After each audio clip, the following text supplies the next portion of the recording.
Chapter 6. They Don't Believe Me. Where was my spacesuit? E.E. found it up in a tree where another squirrel was living in it. E.E. told the squirrel to get out of my spacesuit. I was happy to wear the spacesuit. Hoo-woo took me to the door where I first came in. Hoo-woo made his noise, hoo-woo, as I opened the door. He was sad that I was going. I said, "I'm coming back." And I went out to my spaceship. I got in and said, "Take me home." The stars changed suddenly. I saw my world in space, all green and beautiful. A few minutes later the spaceship landed and I was home. My father ran from the house shouting, "Hummy!" I kissed my father. My mother was angry with me. "I didn't know if you were dead or alive," she cried. "It's been a week." A week? It felt like months to me. "I've got some very exciting news for you," I said. "Okay," my mother said. "Let's sit in the wheat and talk there." "Oh yes," she said to my father. "Why don't you go to the house and bring us something to drink?" Strange. Robots usually bring the drinks. But I just thought my mother wanted to be especially nice to me. I told my mother what had happened. When my father came with drinks, I told my story again. Telling my story, I looked at the green fields of wheat moving in the wind. The wheat went on for thousands of miles, looking just the same everywhere. How different it was in the Thestarzoo. Every time you turned your head you saw something new. That had frightened me at first, but now I thought the Thestarzoo was wonderful.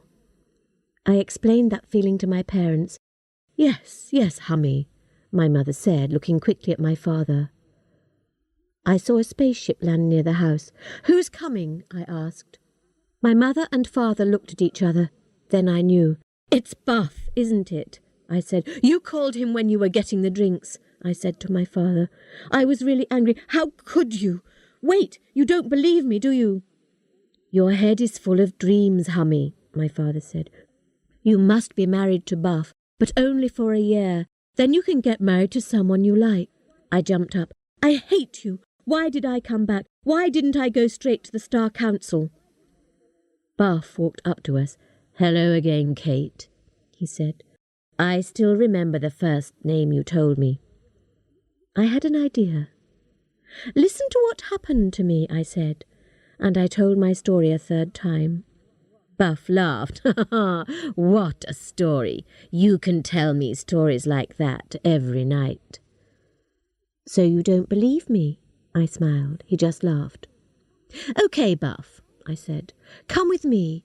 I'll show you the Thestarzoo.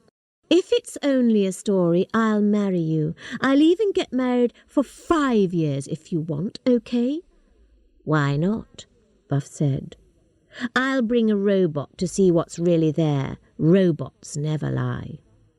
Buff borrowed one of our family robots, and we took off. My father watched us go with a worried face. It was black in the empty space far between stars, and we couldn't see anything. Buff was surprised when we landed on the Thestarzoo. We put on spacesuits and went out. Buff looked at the door, very surprised. We went in. After we went through the second door, Buff stood without moving, and he looked at the trees and didn't say anything. The robot closed the door behind us. Hoo-woo ran out of the trees to meet me. I was happy to see him and happy to be back in the Thestarzoo again. I wasn't afraid at all. I looked round at Buff, and my heart stopped. Buff's face was full of hate, and he was holding a laser gun. The gun was pointing at Hoo-woo.